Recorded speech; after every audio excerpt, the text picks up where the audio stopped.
Good afternoon, everyone.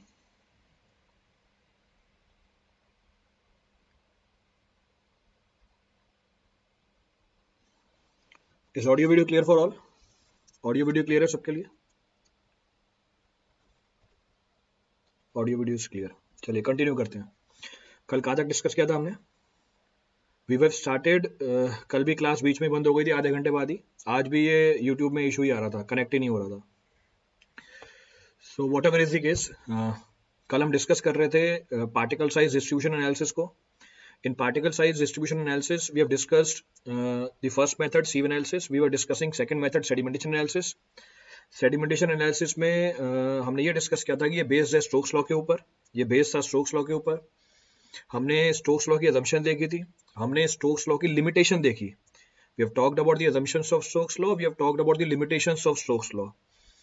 फिर हम analysis कर रहे थे कि जो सेडिमेंटेशन एनालिसिस है वो आप पिपेट मेथड से भी कर सकते हो, हाइड्रोमीटर मेथड से भी कर सकते हो. फिर हमने ये डिस्कशन भी स्टार्ट कर दिया था कि पिपेट मेथड, हाइड्रोमीटर मेथड में सस्पेंशन बनाने का तरीका क्या था, सेम था. तो इस बात की मैं डिस्कशन कर रहा था और बीच में बफर होने लग गया था, तो हम वहीं से कंटिन्यू करते हैं. तो डिस्कशन का पॉइंट ये था कि either it is pipette method और hydrometer method to carry out the sedimentation analysis.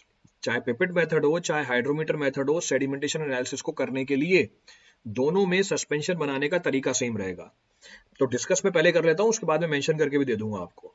अब सस्पेंशन जब बनाया जाता है उससे पहले उसके ऊपर ट्रीटमेंट की जाती है. ट्रीटमेंट की जाती है मतलब हमारी सॉइल के अंदर ऑर्गेनिक मैटर प्रेजेंट होता है, हमारी सॉइल के अंदर कैल्शियम कंपाउंड्स प्रेजेंट होते हैं. तो अगर हमारी सॉइल में ऑर्गेनिक मैटर और कैल्शियम कंपाउंड प्रेजेंट हुए तो जब सेटलमेंट एनालिसिस हम करेंगे, जैसे ये पार्टिकल कांटेक्ट में आएंगे, it will lead to the formation of a bigger size particle. एक बड़े साइज का पार्टिकल बनेगा जिसको हम बोलते हैं फ्लॉक. इसका मतलब फ्लॉकुलेंट सेटलिंग होगी. और स्टोक्स लॉ में अजम्पशन थी सेटलिंग क्या है, डिस्क्रीट है. तो इसका मतलब यह है कि हमारी एनालिसिस में एरर ज्यादा निकल के आ जाएगा. तो इस एरर को रिड्यूस कराने के लिए, डिस्क्रीट सेटलिंग कराने के लिए हम ध्यान रखते हैं कि जब हम सस्पेंशन बनाएंगे उससे पहले हम सॉइल के सैंपल की प्री ट्रीटमेंट करें. तो प्री ट्रीटमेंट का पर्पस है सॉइल में से ऑर्गेनिक मैटर को हटाना, सॉइल में से कैल्शियम कंपाउंड्स को हटाना. So purpose of the pre-treatment is to carry out the removal of organic matter, to carry out the removal of calcium compounds. अब ये कैसे हटाए जाते हैं? ऑर्गेनिक मैटर को हटाने का तरीका हमें पता है, हम उसकी ऑक्सीडेशन करा देते हैं. So we add an oxidising reagent in order to remove organic matter. और कैल्शियम कंपाउंड्स को हटाने के लिए हम उसमें कोई सॉल्ट डाल देते हैं या हाइड्रोक्लोरिक एसिड डाल देते हैं. तो इसको हम बोलते हैं प्री ट्रीटमेंट. तो इसको मैं मेंशन कर देता हूँ, what is being termed as pre treatment. तो अभी हमारा सस्पेंशन बनानी है, उससे पहले हम ट्रीटमेंट कर रहे हैं सॉइल के ऊपर. ये कलर कैसे आ रहा है? तो प्री ट्रीटमेंट, ये बढ़िया आ रहा है ये तो इस बार. सो प्री ट्रीटमेंट, ये कहाँ से सेलेक्ट हो गया अपने आप? चलो बढ़िया. सो प्री ट्रीटमेंट. सो प्री ट्रीटमेंट. सो प्री ट्रीटमेंट अब क्या है? Pre treatment, it says before preparing. So before preparing, before preparing soil suspension, before preparing soil suspension, organic matter and calcium compounds present in the soil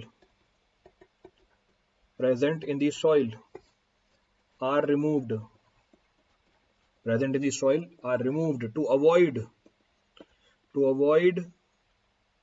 combination और agglomeration, कुछ भी बोल सकते हो. to avoid agglomeration. Agglomeration का मतलब आपको environment बता रखा है, कंबाइन. तो कंबाइन होने को बोलते हैं agglomeration. Agglomeration during settlement. Agglomeration during settlement. कैसे हटाते हैं? So to remove organic matter, oxidizing reagent is added. Oxidizing reagent like hydrogen peroxide, H2O2 is added. Hydrogen peroxide is added. So hydrogen peroxide is added, which oxidize. So is added, which oxidize organic matter. And to remove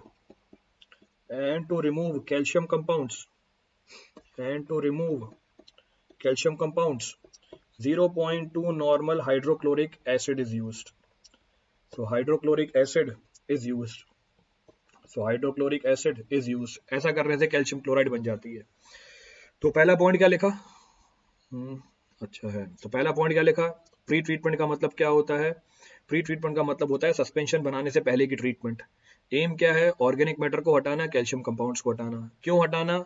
अगर नहीं हटाया ये flocculent settling करवा देंगे, particles जुड़ेंगे आपस में, इनकी वजह से particles will combine because of them. Next point of reference, organic matter कैसे हटाया? ऑक्सीडाइजिंग रेजेंट मिला दिए, जैसे hydrogen peroxide, it will oxidise the organic matter. Calcium compounds को कैसे हटाया? हाइड्रोक्लोरिक एसिड डाल दिया, it will lead to the formation of calcium chloride. Clear है यहाँ तक की कहानी? तो ये वैलिड है दोनों के लिए, पिपेट मेथड से भी पहले करेंगे, हाइड्रोमीटर मेथड से भी पहले करेंगे, तो दोनों से पहले की जाएगी, ये will be done prior to both.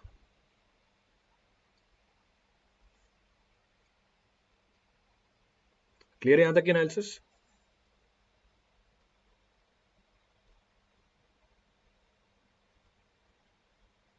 चलिए, सो क्लियर है यहां तक एनालिसिस। चलिए आगे बढ़ते हैं।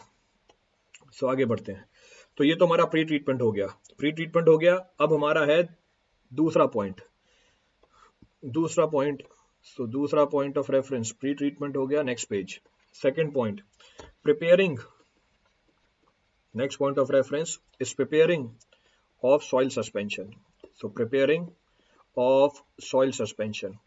तो अगली जो ऑपरेशन इन्वॉल्व है हमारी सेडिमेंटेशन एनालिसिस में, वो है सॉइल सस्पेंशन को बनाना। अब सॉइल सस्पेंशन का मतलब क्या है? सॉइल और पानी के मिक्सचर को हम बोलते हैं सॉइल सस्पेंशन। तो पिपेट मेथड और हाइड्रोमीटर मेथड करने के लिए हम गिवन क्वांटिटी ऑफ वाटर में एक पर्टिकुलर क्वांटिटी ऑफ सॉइल डालते हैं, दोनों के मिक्सचर को हम क्या बोल देते हैं? सॉइल सस्पेंशन बोल देते हैं। Mixture of both is technically termed as soil suspension. अब पिपेट मेथड, हाइड्रोमीटर मेथड में हम अलग अलग क्वांटिटी में सॉइल डालते हैं टेस्ट को परफॉर्म करने के लिए। कितनी क्वांटिटी है उसको मेंशन कर देते हैं। पर अब हम कर क्या रहे हैं? प्री ट्रीटमेंट के बाद सॉइल का सस्पेंशन बना रहे हैं ताकि हम सेडिमेंटेशन एनालिसिस को एग्जीक्यूट कर पाए। तो पहला पॉइंट क्या बोल रहा है? First point says what? First point says in pipette method, so in pipette method, तो पिपेट मेथड में, in pipette method 12 to 30 grams of soil, so in pipette method 12 to 30 grams of soil is mixed to 500 ml of soil suspension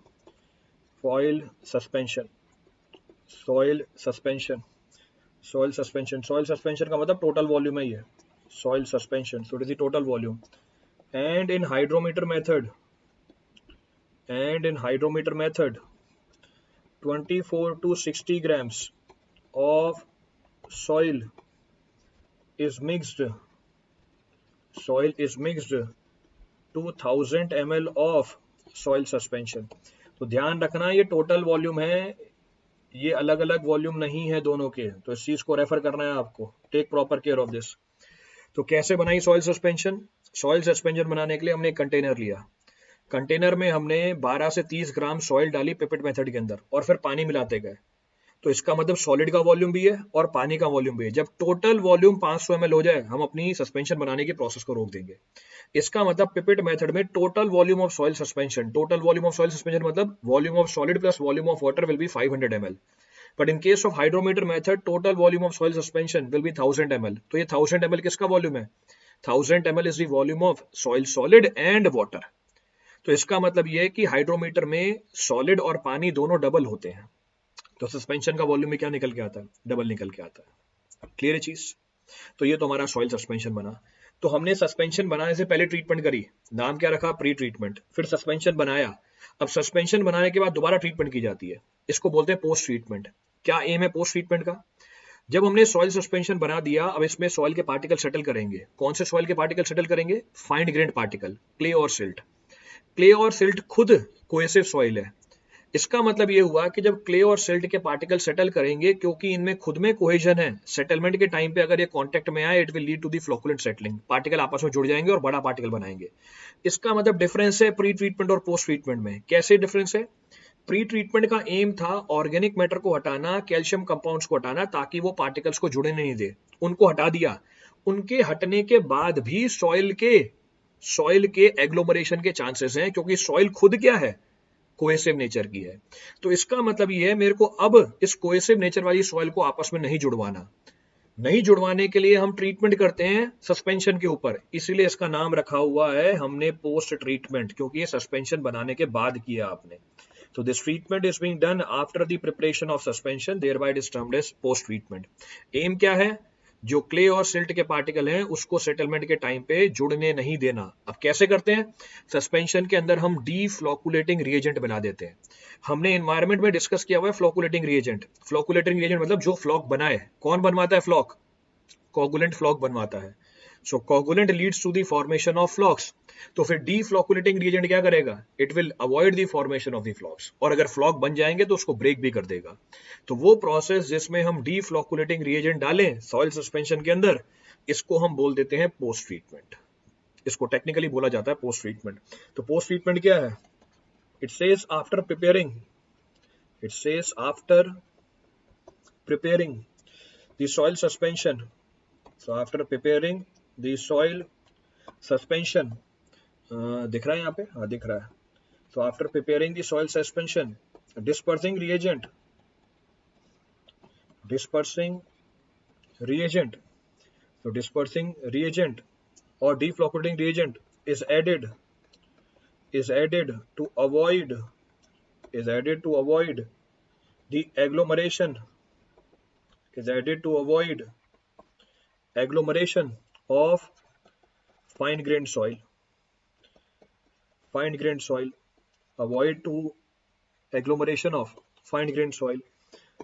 अब कौन से add करते हैं commonly used deflocculating reagent? So commonly used deflocculating reagent. So commonly used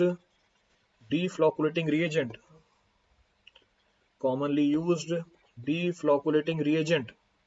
Is, अब कौन कौन से हैं deflocculating reagent? Sodium oxalate. So sodium oxalate, then sodium hexametaphosphate. ये सारे नाम पूछेगा आपसे वो. So sodium hexametaphosphate, then sodium carbonate. So sodium carbonate, then sodium silicate. So sodium silicate. तो ये सारे केमिकल्स आप डाल सकते हो. All these chemicals can be added. अब कोई सा पॉइंट रिपीट करना हो इस पूरी कहानी में से. तो सस्पेंशन बनाया, सस्पेंशन बनाने के बाद हमने डीफ्लोकुलेटिंग रिएजेंट मिलाए. कौन कौन से मिला सकते हो? Sodium oxalate, sodium hexametaphosphate, sodium carbonate, sodium silicate. All these chemicals can be added in the soil suspension to avoid the formation of the flocks of fine grained soil. तो pre treatment, preparation of soil suspension, post treatment. तो pipette method, hydrometer method को करने से पहले ये तीनों चीजें होंगी. रिपीट करना है कोई पॉइंट इसमें से? Any of the point to be referred from this now? कोई सा ही पॉइंट रिपीट करना हो किसी के लिए?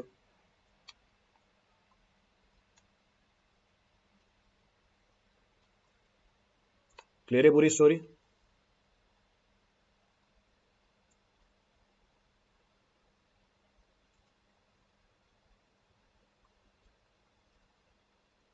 क्लियर है? आगे बढ़े. अब हम मेथड को डिस्कस करते हैं. Now will discuss the method. अब कौन कौन से मेथड है इसके अंदर? That becomes the point of discussion. So that becomes the point of discussion. So first method, pipette method. So first of the method is pipette method. So now I'll be talking about the pipette method. अब क्या pipette method? First point says in this method 10 ml of soil sample, 10 ml of soil sample, soil sample नहीं है, suspension ही है ये. 10 ml of soil suspension sample is collected from fixed height, sampling height or depth. Let us suppose HC of depth of 10 centimeter, phase sampling depth of 10 centimeter at different time interval. अब time interval क्या है वो भी आगे बता देता हूँ. Next point बोल रहा है the collected sample is further being tested. The collected sample is further being tested for the mass of solids present in it by oven drying method. Next point of reference, the size of particle that settles in soil suspension by sampling depth.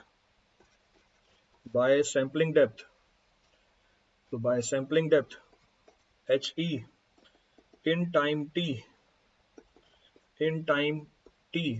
is computed as follows.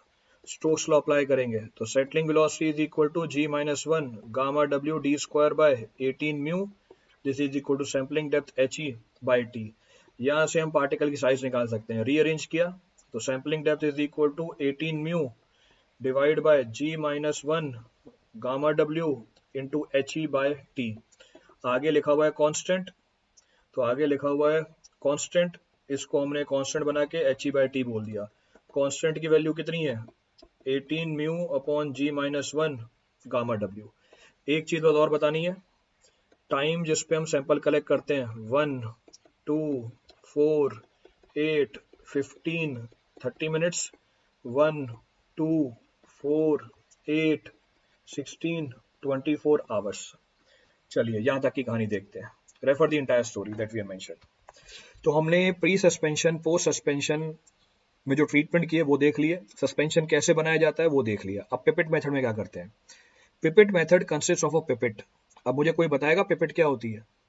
या आपने use कर रखी है, या आपने अपनी engineering में भी यूज कर रखी है, और आपने अपनी केमिस्ट्री में 11th 12th में भी यूज कर रखा होगा. तो पिपेट और ब्यूरेट, इससे आप टाइट्रेशन करते हैं. तो पिपेट और ब्यूरेट यूज होती है टाइट्रेशन के अंदर. तो ब्यूरेट रखते हैं हम, जिसमें टाइट्रेंट होता है, नीचे पानी का सैंपल होता है, नॉब को ओपन करते हैं. तो नॉब को ओपन करते हैं, we open the knob.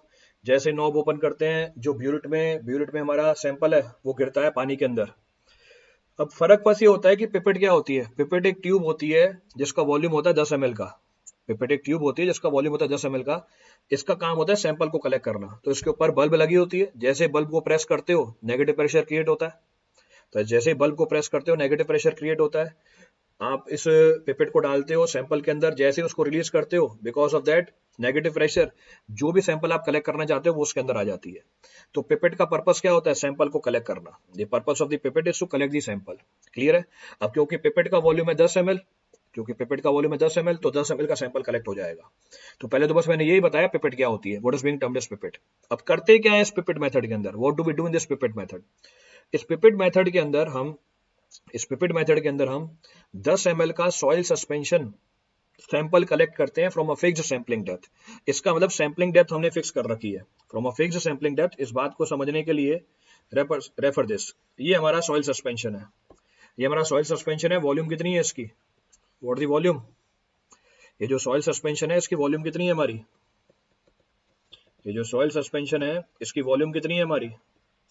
What the volume of the soil suspension? ये जो सॉइल सस्पेंशन है इसका वॉल्यूम कितना है? What the volume of soil suspension? 500 ml. इसके अंदर हम पिपेट को इंसर्ट करते हैं. लेट अस सपोज ये पिपेट मैंने दिखा दिया आपको. इसके अंदर हम पिपेट को इंसर्ट करते हैं. इसके अंदर हमने पिपेट को इंसर्ट किया. तो पिपेट को इंसर्ट किया एक फिक्स्ड सैंपलिंग डेप्थ पे. सैंपलिंग डेप्थ कितनी है हमारी? What the sampling depth? Sampling depth हमारी 10 सेंटीमीटर की. तो sampling depth is of 10 centimetre. इसका वॉल्यूम है 10 ml का. तो सैंपलिंग डेप्थ है हमारी 10 सेंटीमीटर की. जो वॉल्यूम है इसका, वॉल्यूम ऑफ पिपेट, ये है 10 ml का. वॉल्यूम ऑफ सस्पेंशन 500 ml का. तो हम करते क्या है, हमारे 500 ml के सॉइल सस्पेंशन के अंदर इस पिपेट को इंसर्ट करते हैं एक फिक्स्ड सैंपलिंग डेप्थ पे. ये फिक्स्ड सैंपलिंग डेप्थ है, लेट अस सपोज 10 सेंटीमीटर की. तो फिक्स्ड सैंपलिंग डेप्थ पे हमने पिपेट को इंसर्ट किया, बल्ब को प्रेस किया और रिलीज कर दिया. इसके अंदर 10 ml का सॉइल सस्पेंशन कलेक्ट हो जाएगा. तो इसमें 10 ml का सॉइल सस्पेंशन कलेक्ट हो जाएगा. इसका मतलब क्या हुआ? आपने 10 ml के सॉइल सस्पेंशन को कलेक्ट करके साइड में रख दिया. क्लियर है? अब थ्योरी समझते हैं इसकी थ्योरी समझते हैं. हमने इस सॉइल सस्पेंशन को कलेक्ट किया 10 सेंटीमीटर की हाइट से at a particular time t, और वो टाइम की वैल्यू ऊपर लिखी हुई है. तो मुझे ये बताओ at any given time T आपको इस 10 सेंटीमीटर की हाइट चलने वाले पार्टिकल की साइज निकालनी है, तो कैसे निकालोगे? किसी भी गिवन टाइम टी पे 10 सेंटीमीटर की डिस्टेंस ट्रेवल करने वाले पार्टिकल की मुझे साइज निकालनी है। अब वो कैसे निकालूंगा? मुझे डिस्टेंस ट्रेवल्ड पता है 10 सेंटीमीटर, मुझे टाइम पता है जिसके बाद मैंने पिपेट को इंसर्ट किया है। तो इसका मतलब हम क्या निकाल सकते हैं? सेटलिंग वेलोसिटी निकाल सकते हैं इसकी। We can calculate the settling velocity. तो settling velocity of the particle which have settled by 10 centimetre in time t is given by what? Is equal to what? Distance travelled is he, time is t। यही settling velocity हम particle की Stokes law से निकाल सकते हैं। तो मैंने Stokes law लगाया g-1 gamma w d square by 18 mu. दोनों को सॉल्व किया, मुझे क्या निकल के आ गया?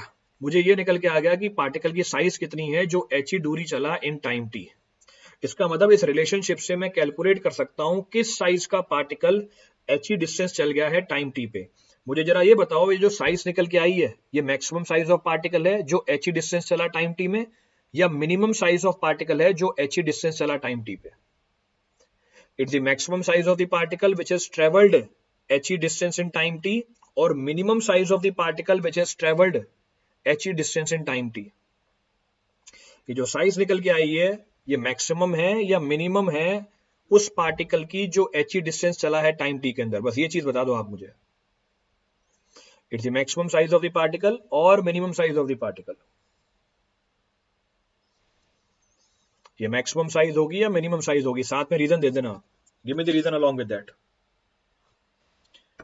मैक्सिमम साइज होगी क्योंकि सर छोटे वाले पार्टिकल उससे ऊपर होंगे, छोटे वाले पार्टिकल उससे ऊपर होंगे। चलो डीके के आपने जो बोला वो सही सोच के बोला, पर मेरे सॉइल सस्पेंशन में पार्टिकल्स तो होमोजीनियसली प्रेजेंट है। सॉइल सस्पेंशन बनाया था आपने, मिक्स किया था, इसका मतलब हर पॉइंट पे हर साइज का पार्टिकल है। इसका मतलब हर पॉइंट पे हर साइज का पार्टिकल है, हर पॉइंट पे हर साइज का पार्टिकल प्रेजेंट होगा।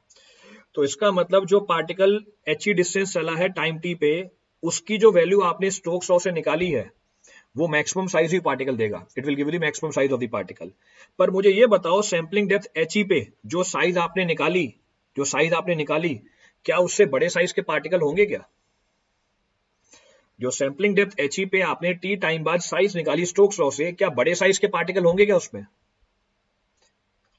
साइज d से क्या बड़े साइज के पार्टिकल होंगे सैंपलिंग डेप्थ he पे आफ्टर टाइम t? क्या सैंपलिंग डेप्थ he पे after time t d size से बड़े पार्टिकल होंगे या नहीं होंगे?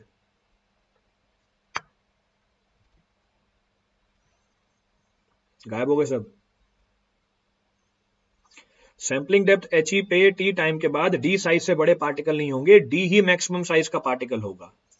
इसका मतलब ये हुआ सैंपलिंग डेप्थ he पे आफ्टर टाइम t आपको d साइज के पार्टिकल और उससे छोटे साइज के पार्टिकल मिलेंगे। तो ध्यान रखना, at sampling depth of he after time t आपको सिर्फ d साइज के पार्टिकल जो आपने स्टोक्स लॉ से निकाला है और इससे छोटे साइज के पार्टिकल दोनों मिलेंगे। Both will be collected in this. तो इसको मैं दिखा भी देता हूं आपको यहाँ पे कि हमारे सैंपल के अंदर ये पिपेट में से जो आपने सैंपल बाहर निकाला, ये पिपेट में से जो आपने सैंपल बाहर निकाला इसका वॉल्यूम कितना है? तो पिपेट में से जो आपने सैंपल बाहर निकाला इसका वॉल्यूम है 10 ml, इसका है वॉल्यूम 10 ml। अब इसमें कौन कौन सी साइज के पार्टिकल होंगे? इसमें डी साइज का पार्टिकल भी होगा और डी साइज से छोटे पार्टिकल भी होंगे, पर डी साइज से बड़ा पार्टिकल नहीं होगा। क्यों? डी साइज से बड़ा पार्टिकल अगर मैंने टॉप पर भी रख दिया वो he से ज्यादा डिस्टेंस ट्रेवल कर जाएगा इन टाइम t, क्योंकि बड़े साइज के पार्टिकल की सेटलिंग वेलोसिटी ज्यादा होगी, तो वो सेम टाइम में ज्यादा डिस्टेंस चलेगा। In the same time it will travel more distance. Clear है यहां तक की कहानी? अभी तक के पॉइंट में कोई सी भी चीज रिपीट करनी हो? Any point to be referred up till now? अभी कहानी खत्म नहीं हुई, अभी कहानी बहुत चलेगी आगे, क्योंकि वो क्रॉस कर जाएगा पॉइंट ऑफ कंसिडरेशन से। बिल्कुल सही बात है, नहीं होंगे। ये लैग बहुत आता है, मैं सवाल पूछता हूं टाइम टी पे, आपके पास वो सवाल पहुंचता है t+t पे, तो आप जवाब देते हो फिर और टाइम निकल जाता है, तब तक मैं आगे बढ़ जाता हूं। चलिए कोई बात नहीं। तो हम इस टेस्ट में कर क्या रहे हैं? What we are doing the test. हम इस टेस्ट में अलग अलग टाइम पे, कौन कौन से टाइम, ये टाइम मैंने सारे ऊपर लिख दिए हैं। तो हमने सस्पेंशन बनाने के हाफ मिनट बाद पिपेट को डाला, 10 सेंटीमीटर के हाइट पे सैंपल उठा लिया। सस्पेंशन बनाने के 1 मिनट बाद, सस्पेंशन बनाने के 1 मिनट बाद हमने पिपेट को डाला और सैंपल कलेक्ट कर दिया। सस्पेंशन बनाने के 2 मिनट बाद, 4 मिनट बाद, 8 मिनट बाद, 15 मिनट बाद, 30 मिनट बाद, 1 घंटे बाद, 2 घंटे बाद, 4 घंटे बाद, 8 घंटे बाद, 16 घंटे बाद और 24 घंटे बाद आपने पिपेट को इंसर्ट किया सेम हाइट पे और सॉइल सस्पेंशन बाहर निकाल लिया। इसका मतलब अब आपको क्या पता चल गया है अलग अलग टाइम के लिए? For different time duration, what is known to us? For different time duration, what is known to us? We know the size of the particle which have settled at a sampling depth of He. Clear यहां तक की कहानी? Repeat करना है इसमें से कुछ भी? अच्छा, सोचने में टाइम लगता है, फिर ठीक है। सोचने में टाइम लगता है फिर कोई दिक्कत नहीं है, वीडियो हमारा रियल टाइम पे चलना चाहिए। So no issues up till now. तो मुझे अलग अलग टाइम पे इस टेस्ट में उस साइज का पार्टिकल मिल गया जो सैंपलिंग डेप्थ He चल जाता है, जिसकी वैल्यू फिक्स्ड है 10 सेंटीमीटर। क्लियर यहां तक की कहानी? चलिए, अब जो मैं ये सैंपल कलेक्ट कर रहा हूं, पिपेट के थ्रू मैं सैंपल की फर्दर टेस्टिंग करता हूं to calculate the mass of the solids in it. ये जो मैं सैंपल कलेक्ट कर रहा हूं पिपेट के थ्रू, मैं इसकी फर्दर टेस्टिंग करता हूं by oven drying method to find the mass of the solids. तो वो चीज भी लिखी हुई है मैंने, that is also being referred. The collected sample is further being tested for the mass of the solids present in it by oven drying method. और oven drying method मैंने आपको बता रखा है। What is oven drying method? I have discussed.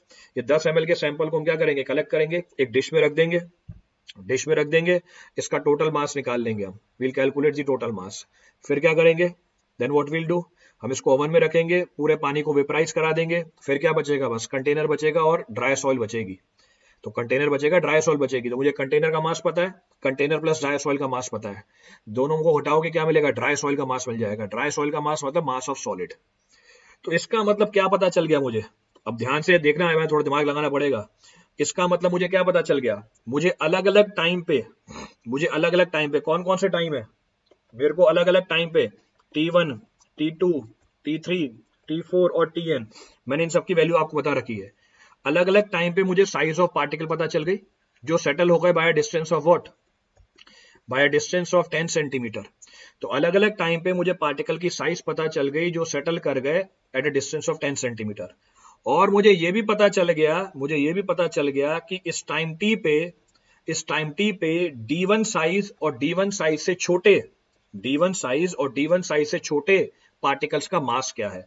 तो आपने mass of dry soil यानी मास of solid भी कैलकुलेट कर रखा है। So for every sample, mass of solid is also being considered. So mass of solid is also being considered. तो ये है D3, this is D3, D4, Dn, this is MD3, MD4, MDn. अब आपको ये test का data पता चल गया। तो अलग अलग टाइम पे मुझे एक कंसर्न्ड साइज से छोटे पार्टिकल्स का मास पता है। तो सी दिस डाटा, अब इस डाटा को चेक करो। तो आपको ये पता है कि एक पर्टिकुलर साइज से छोटे जो पार्टिकल्स हैं उसका मास कितना है, और यही मेरा एम था। तो पार्टिकल साइज डिस्ट्रीब्यूशन एनालिसिस का एम क्या होता है? To find percentage finer. और परसेंटेज फाइनर आपने सीव एनालिसिस में भी निकाला था, पर वहां पर सीव एनालिसिस में परसेंटेज फाइनर निकालने का तरीका डिफरेंट था। यहां पर परसेंटेज फाइनर निकालने का तरीका अलग है। तो मुझे ये पता है कि अलग अलग टाइम पे एक पर्टिकुलर साइज से छोटे पार्टिकल्स का मास कितना है। तो अब मैं परसेंटेज फाइनर कैसे निकालूंगा? So how to calculate percentage finer becomes the next point of discussion. तो नेक्स्ट पॉइंट क्या बोल रहा है? नेक्स्ट पॉइंट बोल रहा है परसेंटेज फाइनर, इसको एन लिखते हैं, it is termed as N. Percentage finer corresponding to, so percentage finer corresponding to computed size of particle, corresponding to computed size of particle which settles distance of He in time t.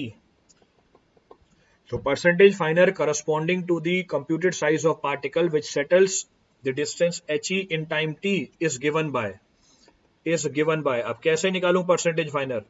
So I have to calculate percentage फाइनर. This is equal to what? This is equal to mass of solids per unit volume at depth He and time t. At depth He and time t. तो जो मास है solids का पर unit volume एक particular depth He पे जिसकी value 10 centimetre है और टाइम t पे, divided by what? divided by total mass of the solids, divided by total mass of solids, total mass of solids per unit volume of suspension, per unit volume of suspension, per unit volume of suspension initially. तो initially कितना था total, और हमारे test में time T के बाद कितना मिला, इसको हम बोलेंगे परसेंटेज फाइनल. मल्टीप्लाई कर देंगे 100 से. So what the mass of the solids पर unit volume at depth of H in time T. ये कैसे निकाला, ये हमने अवन ड्राइंग मेथड से निकाला. This we have found using oven drying method. ये मास ऑफ सॉलिड्स है पर unit volume divide by what, volume of pipette. Volume of pipette है हमारी 10 ml, divide by total mass of the solids. Total mass of solid कितना लिया था हमने, total mass of solid लिया था हमने 12 से लेके, टोटल मास ऑफ सॉलिड्स कितना लिया था हमने 12 से लेके 30 ग्राम पिपेट मेथड के अंदर. तो इसको मैंने बोल दिया एम कैपिटल डी. पर यूनिट वॉल्यूम निकालना है, divide by the volume of, divide by the volume of suspension जो 500 ml चलती है, इनटू 100.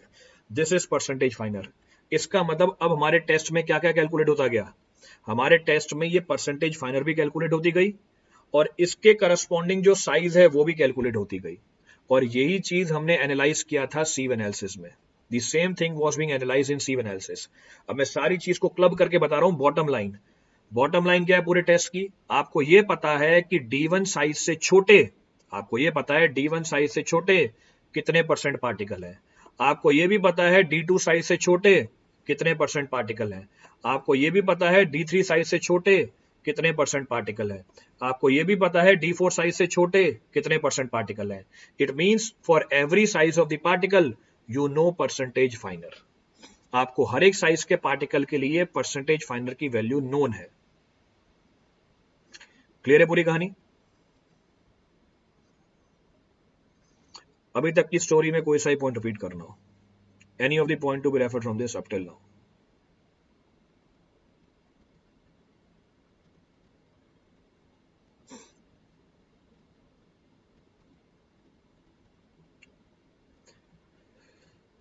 चलिए आगे बढ़े.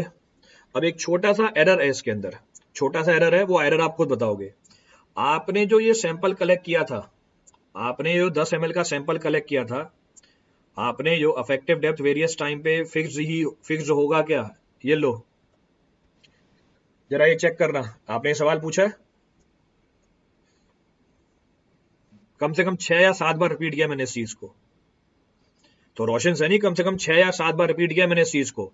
बाकी दोबारा से आपको दिखा देता हूं कि इस मेथड में 10 ml के सॉइल सस्पेंशन का सैंपल कलेक्ट करते हैं from a fixed sampling depth of 10 centimetre at different time T.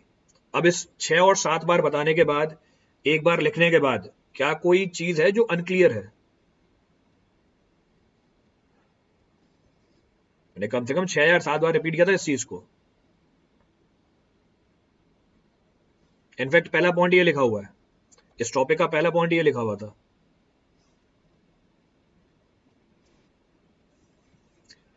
चलिए आगे, चलो आगे बढ़ते हैं. Next point of reference, next point of reference है, नेक्स्ट पॉइंट ऑफ रेफरेंस है ये जो आपने सैंपल कलेक्ट किया है एच ई डेप्थ से टाइम टी पे, और इसमें जो आपने सॉलिड्स का मास निकाला है, इसमें कौन कौन से सॉलिड प्रेजेंट है. ये जो आपने मास ऑफ सॉलिड्स निकाला है अवन ड्राइंग मेथड से, इसमें किस किस चीज का मास प्रेजेंट है. ये जो आपने मास ऑफ सॉलिड्स निकाला है, इसमें किस किस चीज का मास प्रेजेंट है. तो इसको मैं हाईलाइट करके बताता हूं. इसमें सॉइल का मास भी है प्लस डीफ्लोकुलेटिंग एजेंट का मास भी है. तो हमने शुरू में क्या किया था, पोस्ट सस्पेंशन के टाइम पे डीफ्लोकुलेटिंग रिएजेंट भी मिला दिया था. तो आपने जो मास कैलकुलेट किया है वो, तो आपने जो मास कैलकुलेट किया है वो डीफ्लोकुलेटिंग रिएजेंट का भी है, और डीफ्लोकुलेटिंग रिएजेंट का भी है, और हमारे सॉइल के सैंपल का भी है. क्लियर है यहां तक की कहानी. रिपीट करना है इसमें से कुछ भी, any point to be refer from this for anyone. कोई सा ही पॉइंट रिपीट करना उसमें से किसी के लिए.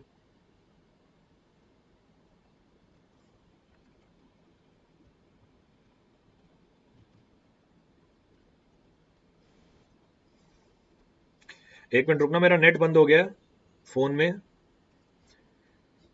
तो फोन में नेट बंद हो गया, जरा मुझे इसे कनेक्ट करने दो. Let me connect it. ठीक है. कनेक्टेड है,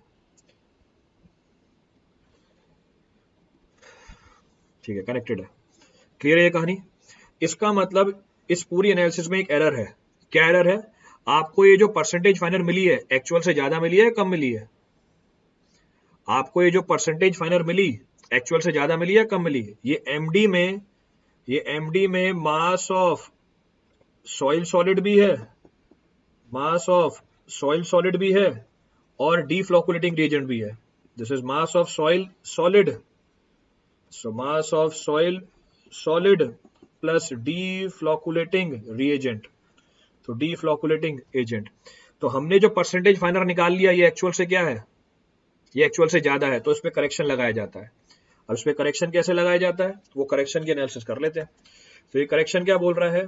if affect of deflocculating reagent, so if effect of deflocculating reagent, if effect of deflocculating reagent, so if effect of deflocculating reagent is also considered, then percentage final will be equal to total mass of solids per unit volume of the sample, तो ये total mass of solids है, minus the mass of deflocculating reagent. तो छोटा m क्या है? Mass of deflocculating reagent per unit volume, volume किसका? Total volume में डाला था आपने 500 ml के अंदर, divide by total mass of the solids जो ओरिजिनली डाला था, डिवाइड बाय वॉल्यूम इनटू 100। तो हमने टोटल मास पर यूनिट वॉल्यूम में से किसका मास पर यूनिट वॉल्यूम घटा दिया? डीफ्लोकुलेटिंग रिएजेंट का मास पर यूनिट वॉल्यूम घटा दिया। तो इस चीज को ध्यान रखना, take proper care of this. इसका मतलब यहां पर हमने क्या कर दिया, यहाँ पे हमने डीफ्लोकुलेटिंग रिएजेंट की मदद से जो एरर आ रहा था उसको भी एलिमिनेट कर दिया। That is also being eliminated. It means now we no have the data of what, now we have the data of size of the particle and corresponding percentage finer. मुझे particle की size भी पता है और उसके corresponding percentage फाइनर भी पता है। अब आखिरी के 5 मिनट में मैं आपको सारा टेस्ट क्लब कर रहा हूं, क्योंकि टेस्ट को बताने में टाइम बहुत लंबा लग गया मुझे, तो आधा 1 घंटा लगा है मुझे पूरा टेस्ट बताने में। अब मैं आपको टेस्ट पूरा क्लब करके बता रहा हूँ। करते क्या है इसके अंदर, व्हाट डू वी डू, हम इसमें लेते हैं सॉइल सस्पेंशन। तो लेट सपोज आपके सामने ये जो बॉटल है ये 500 ml की है, इसमें मैंने सॉइल के सॉलिड डाल दिया, कितना, 12 से लेके 30 ग्राम। इसमें पानी डाला, टोटल वॉल्यूम हो गया 500 ml का, तो total volume is of 500 ml। फिर क्या किया मैंने, इसमें डीफ्लोकुलेटिंग रिएजेंट भी डाल दिया, इसको बोलते हैं पोस्ट ट्रीटमेंट। फिर क्या करते हैं, ये पिपेट उठाते हैं, इस पिपेट को इंसर्ट करते हैं सॉइल सस्पेंशन के अंदर फिक्स डेप्थ पे। डेप्थ कितनी है, हमेशा 10 सेंटीमीटर की है। पिपेट को इंसर्ट किया इस 500 ml के सॉइल सस्पेंशन में 10 सेंटीमीटर की डेप्थ पे, और हमने सैंपल को बाहर निकाला। इस सैंपल को बाहर निकालने के बाद सैंपल में जो सॉलिड है उसका मास नोट कर लिया हमने with the help of oven drying method. तो ओवन ड्राइंग मेथड से हमने उसका मास नोट कर लिया। ये चीज हमने अलग अलग टाइम पे करी, तो मैंने अलग अलग टाइम पे पिपेट को इंसर्ट किया और सॉइल का सैंपल कलेक्ट किया। अलग अलग टाइम कितने हैं वो आपको पीछे बता दिए, आधा minute, 1 minute, 2 minute, 4 minute, 8 minute and 24 घंटे। इसका मतलब क्या हुआ, मेरे को मेरे को अब कैलकुलेट करना है कि अलग अलग टाइम पे जो पार्टिकल की साइज सेटल हुई है 10 सेंटीमीटर में, उसकी कैलकुलेशन वो स्टोक्स लॉ से निकालते हैं, और इस साइज डी से जो छोटे पार्टिकल्स हैं उनकी परसेंटेज वो हम निकालते हैं ओवन ड्राइंग मेथड से। इसका मतलब टेस्ट में डाटा क्या है मेरे पास, अब टेस्ट में मेरे पास डाटा है अलग अलग साइज के पार्टिकल और उनसे छोटे कितने परसेंट पार्टिकल हमारे सैंपल में, यानी percentage finer. So we have different range of size of the particle and corresponding percentage finer. अब कोई सा भी पॉइंट रिपीट कर रहा हूं इस पूरी स्टोरी में से, any point to be referred from this entire story.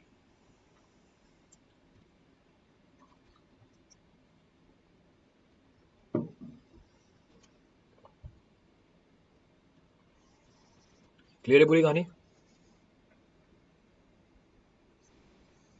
Repeat करना हो कोई स्टेप इसमें से?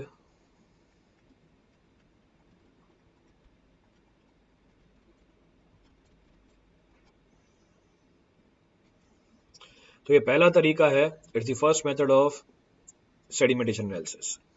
तो पहला तरीका है सेडिमेंटेशन एनालिसिस को करने का।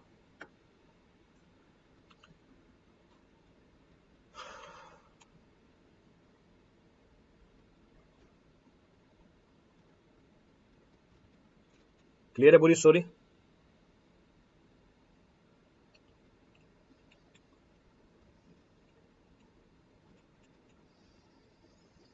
चलिए, one doubt sir, soil suspension की रीडिंग डिफरेंट टाइम पे क्यों ली जाती है? ताकि अलग अलग हमारे को पार्टिकल साइज मिले, अलग अलग परसेंटेज फाइनर मिले। परसेंटेज फाइनर डायरेक्टली टर्बिडिटी से रिलेटेड है, पर कोई मैथमेटिकल रिलेशनशिप नहीं है। There is a qualitative relationship between percentage finer and turbidity, but both can not be related quantitatively, क्योंकि टर्बिडिटी सरफेस एरिया के ऊपर डिपेंडेंट है और पार्टिकल की सेटलिंग वेलोसिटी साइज के ऊपर डिपेंडेंट है। तो दोनों लिंक्ड है, पर क्वालिटेटिवली लिंक्ड है, क्वांटिटेटिवली लिंक्ड नहीं है।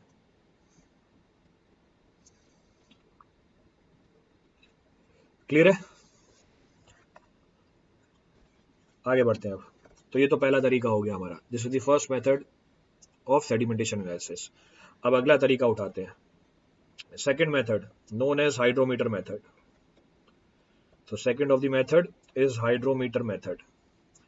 सो अगला मेथड जिससे हम सेडिमेंटेशन एनालिसिस को कर सकते हैं, उसको हम बोलते हैं हाइड्रोमीटर। अब हाइड्रोमीटर मेथड में भी क्या करना पड़ेगा आपको? हाइड्रोमीटर मेथड में भी आपको क्या करना है? आपको पहले प्री ट्रीटमेंट करनी है, फिर सॉइल सस्पेंशन बनाना है, फिर पोस्ट ट्रीटमेंट करनी है। तो वो चीजें तो कॉमन है। हाँ, ध्यान रखना है सस्पेंशन बनाते हुए वॉल्यूम कितना होगा? 1000 ml का होगा, और जो आपने सॉइल का सैंपल डाला है इसके अंदर, the soil sample which is being added by us should have the mass of 24 to 60 grams. तो वो क्वांटिटी चेंज हो गई है, यहाँ पे क्वांटिटी इज बीइंग चेंज, यहाँ पर क्वांटिटी दुगनी है पिपेट मेथड से। अब हाइड्रोमीटर मेथड में हम करते क्या है, हाइड्रोमीटर क्या होता है, each and every point will discuss in detail. अब सारी चीज को डिटेल में निकालते हैं। फर्स्ट पॉइंट से is what?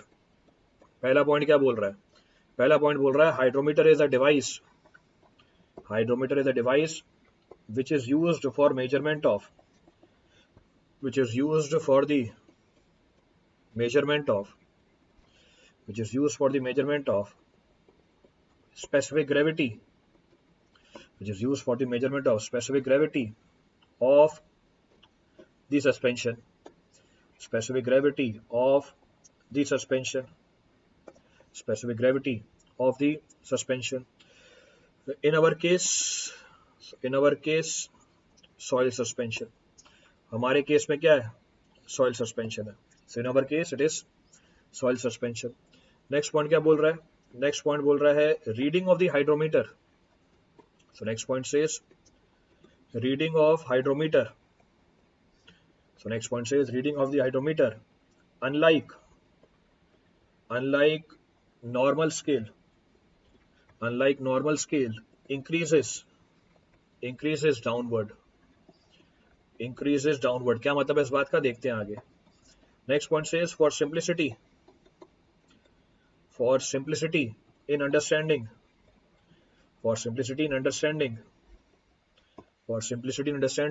reduced hydrometer readings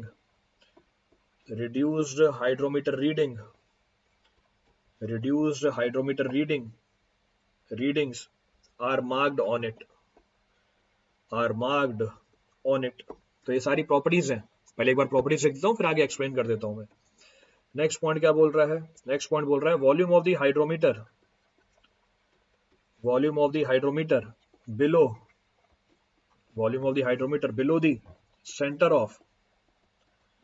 below the center of so volume of the hydrometer below the center of the bulb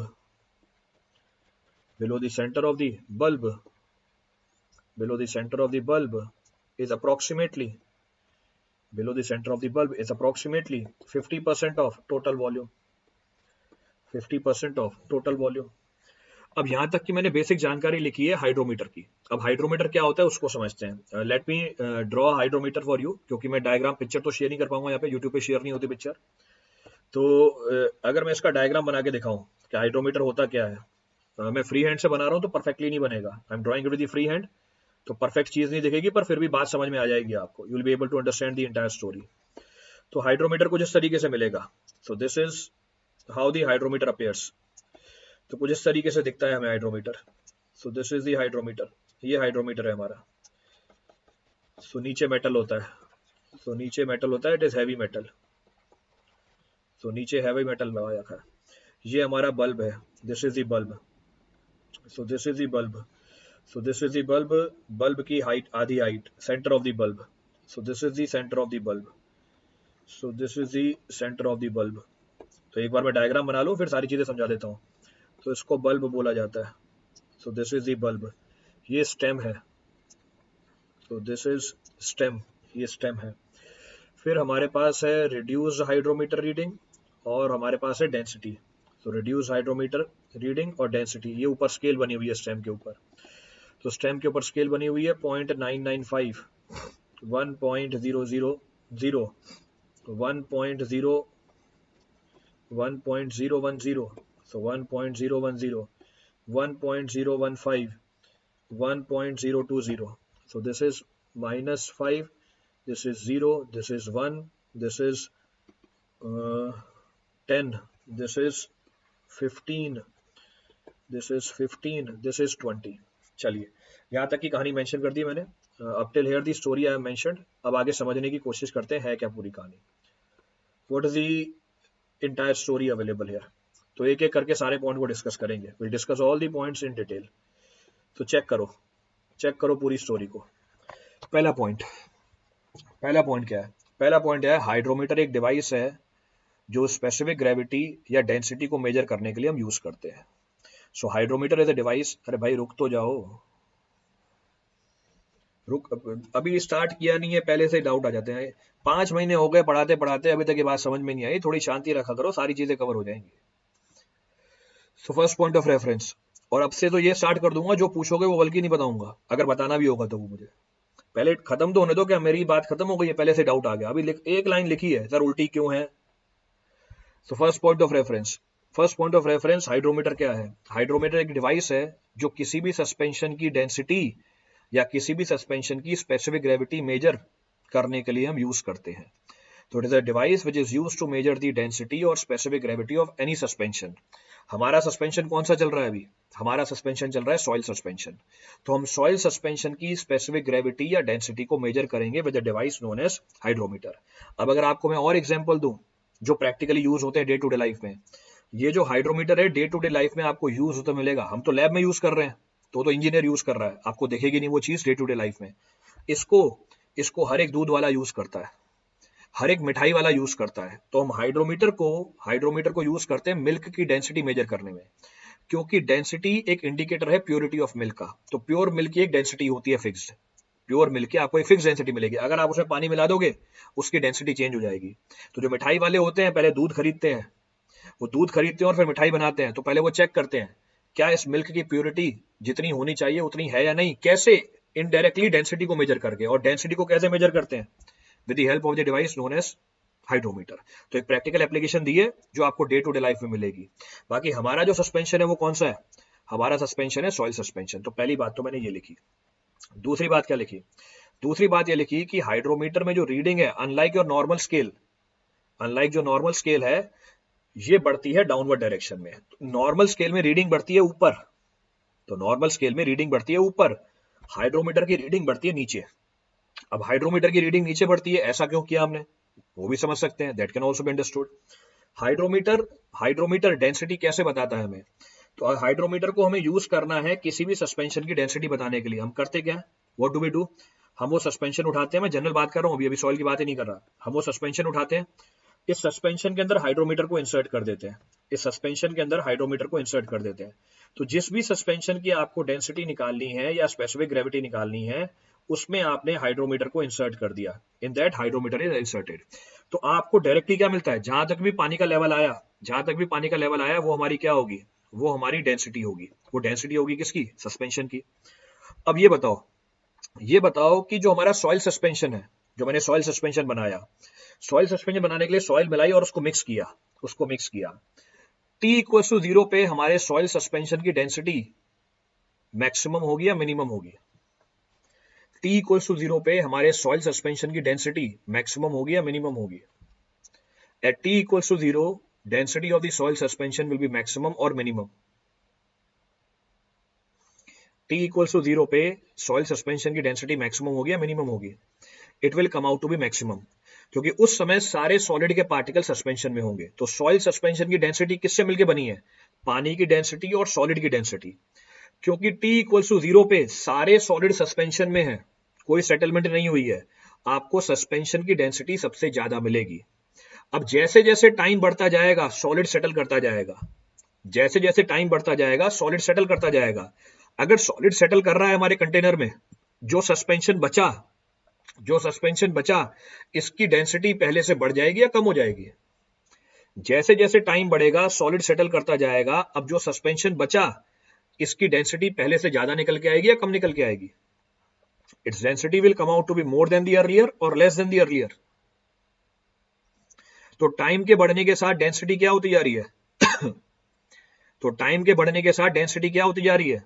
कम होती जा रही है। तो जैसे जैसे टाइम बढ़ता जाएगा हमारे सस्पेंशन की डेंसिटी क्या होती जाएगी? कम होती जाएगी। क्लियर है चीज? इसका मतलब यही चीज मुझे रीडिंग में मिलनी चाहिए। इसका मतलब टाइम के बढ़ने के साथ हाइड्रोमीटर की जो डेप्थ ऑफ इमर्शन है वो बढ़ती चली जाएगी या सेम रहेगी? जैसे जैसे टाइम बढ़ेगा मैं हाइड्रोमीटर को जब सस्पेंशन में रिलीज करूंगा, डेंसिटी कम होती जा रही है, तो इसकी डेप्थ ऑफ इमर्शन क्या करती जाएगी? कम होती चली जाएगी। बहुत बढ़िया, गजब का दिमाग चलाते हो। सस्पेंशन की डेंसिटी कम हो गई है, ये कम डेप्थ तक जाएगा, मतलब ऊपर तैरने लग जाएगा। अरे अगर सस्पेंशन की डेंसिटी कम होती जा रही है, सस्पेंशन हल्का होता जा रहा है, तो मेरा हाइड्रोमीटर ज्यादा डेप्थ तक इंसर्ट कर जाएगा उसके अंदर। अगर मेरे सस्पेंशन की डेंसिटी ज्यादा है तो हाइड्रोमीटर की डेप्थ ऑफ इमर्शन क्या रहेगी? कम रहेगी। तो क्योंकि सस्पेंशन की डेंसिटी कम होती जा रही है टाइम के साथ, हाइड्रोमीटर की डेप्थ ऑफ इमर्शन बढ़ती चली जाएगी। It will keep on increasing. इसका मतलब मेरे को छोटी रीडिंग कहां मिलनी चाहिए? ऊपर मिलनी चाहिए या नीचे मिलनी चाहिए? तो हाइड्रोमीटर मुझे डेंसिटी बताता है, टाइम के साथ डेंसिटी कम हो रही है, तो मेरे को कम डेंसिटी ऊपर मिलनी चाहिए या नीचे मिलनी चाहिए? मेरे को कम डेंसिटी सस्पेंशन की जो हाइड्रोमीटर बताता है ये कहां मिलनी चाहिए? ऊपर मिलनी चाहिए। तो छोटी रीडिंग ऊपर होनी चाहिए, बड़ी रीडिंग नीचे होनी चाहिए। तो smaller reading should be comparatively at the top, bigger reading should be eight the bottom. इसीलिए हाइड्रोमीटर में रीडिंग कहां बढ़ती है? नीचे बढ़ती है। हैंस इन द हाइड्रोमीटर हम रीडिंग को नीचे बढ़ा रहे होते हैं। क्लियर है चीज? रिपीट करना है इसमें से कुछ भी? अब any point to be refer from this for anyone? तो अनलाइक नॉर्मल स्केल, हाइड्रोमीटर की रीडिंग बढ़ती है नीचे। The reading of the hydrometer increases in the downward direction.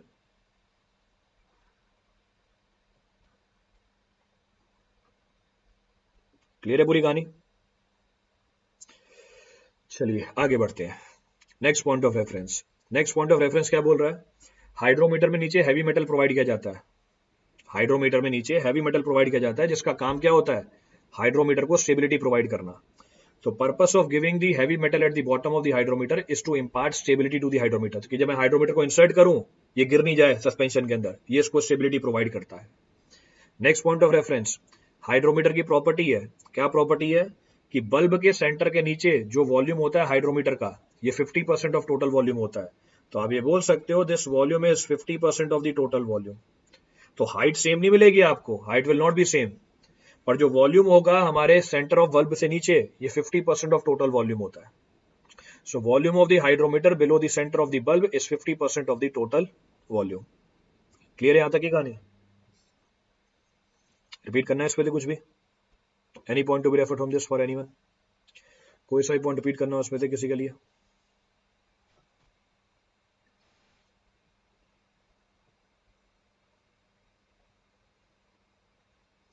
Clear है पूरी स्टोरी? चलिए आगे बढ़ते हैं। नेक्स्ट पॉइंट ऑफ रेफरेंस, हमारे हाइड्रोमीटर की जो स्टेम है, हमारे हाइड्रोमीटर की जो स्टेम है, इसके ऊपर हम डेंसिटी मार्क नहीं करते, हम इसके ऊपर रिड्यूस हाइड्रोमीटर रीडिंग मार्क करते हैं। हमारे हाइड्रोमीटर की जो स्टेम है इसके ऊपर हम डेंसिटी मार्क नहीं करते, हम इसके ऊपर रिड्यूस हाइड्रोमीटर रीडिंग मार्क करते हैं। क्यों? क्योंकि डेंसिटी अगर मार्क कर दोगे आपको वो रीडिंग पढ़ने में, बोलने में, समझने में दिक्कत होगी कि वो रीडिंग होती है डेसिमल के अंदर। जैसे मैंने एग्जांपल लिया है, डेंसिटी है 0.995, डेंसिटी है 1, डेंसिटी है 1.01। अब आपको वैल्यू उसके बीच में भी मिलेगी, you will find the value in between also.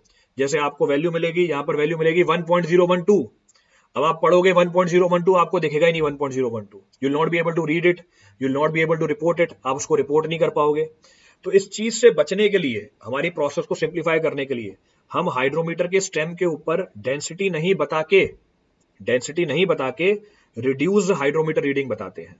और ये रिड्यूस हाइड्रोमीटर रीडिंग कैसे निकालते हैं? How to find reduce hydrometer reading? तो reduce hydrometer reading is equal to density of the soil suspension -1 into 1000। So -1 into 1000।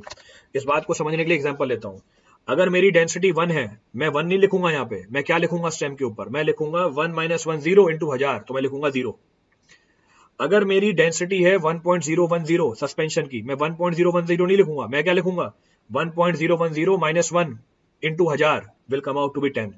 अगर मेरी density है 1.015, मैं 1.015 नहीं लिखूंगा, मैं क्या लिखूंगा 1.015 माइनस 1 इंटू 1000 15। अब ऐसा क्यों किया हमने, ऐसा इसलिए किया कि रिड्यूस्ड हाइड्रोमीटर रीडिंग को पढ़ना, समझना, इसके बिहाफ पे कैलकुलेशन करना आसान पड़ेगा हमें। तो ये सारी चीज हमने करी है हमारे प्रोसेस को सिंप्लीफाई करने के लिए। तो हाइड्रोमीटर के ऊपर डेंसिटी नहीं लिखी होती, रिड्यूस्ड हाइड्रोमीटर रीडिंग लिखी हुई होती है। अब कोई सा ही पॉइंट रिपीट करना हो अभी तक की कहानी में, any point to be referred up till now from this for anyone.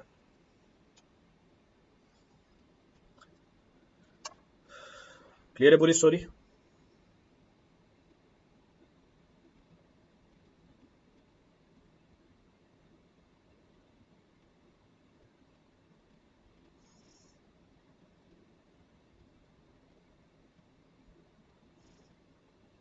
Repeat करना है कोई पॉइंट इसमें से? तो अभी तक बस मैंने आपको बेसिक जानकारी दी है हाइड्रोमीटर की। अब till now I have given you the basic information about hydrometer. Clear है? तो बाकी अब कल कंटिन्यू करते हैं। कल आपकी क्लास रेगुलर टाइम पे ही होगी। Tomorrow your class will be taking at regular time, then we can calculate density using hydrometer reading. हाँ, आप डेंसिटी निकाल सकते हो, रिवर्स कैलकुलेशन कर लो, you can do the reverse calculation. Reduce hydrometer reading को 1000 से डिवाइड कर दो, 1 जोड़ दो। सर जो डेंसिटी आ रही है उसकी यूनिट क्या होती है, क्या होती है डेंसिटी की यूनिट? अगर मैंने लिखा सस्पेंशन की डेंसिटी 1 है, 1 क्या? अरे भाई कैलिब्रेशन बताऊंगा, अभी आगे बताऊंगा, मतलब इतनी जल्दी क्यों लगी रहती है, मेरे को समझ में नहीं आता। कैलिब्रेशन बताने के लिए टाइम लगता है, कम से कम 1 घंटा लगेगा। क्या 1 घंटा है मेरे पास अभी बताने के लिए? मतलब कौन से घोड़े पे बैठ के आते हो क्लास लगाने के लिए? इधर कैलिब्रेशन बता दो, उधर कैलिब्रेशन, अरे बताऊंगा ना, अभी सारी चीजें बता रहा हूं ना। क्योंकि कैलिब्रेशन नाम सुन रखा है, तो कैलिब्रेशन ये नाम सुन रखे थे कभी? ये भी तो बताया ही है ना मैंने खुद। सर कैलिब्रेशन बता दो।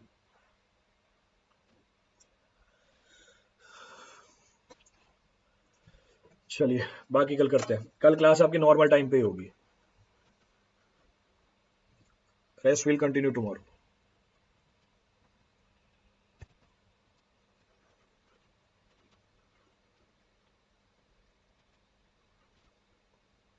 और कल से जो बोलोगे बताने के लिए वो बताऊंगा ही नहीं।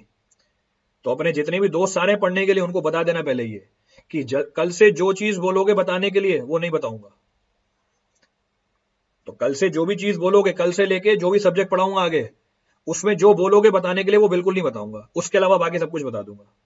Apart from this I discuss everything. जैसे एग्जांपल दे देता हूं मैं आपको, आपने कंस्ट्रक्शन इक्विपमेंट की क्लास में बोला था कंक्रीटिंग इक्विपमेंट बता देना, मेरे को कंक्रीटिंग इक्विपमेंट बताने थे, नहीं बताया मैंने। तो अब आज की बात तो छोड़ देता हूं, आज के बाद अगर कभी बोला कि ये चीज बता दो, वो बिल्कुल नहीं बताऊंगा। चलिए, थैंक यू एवरीवन।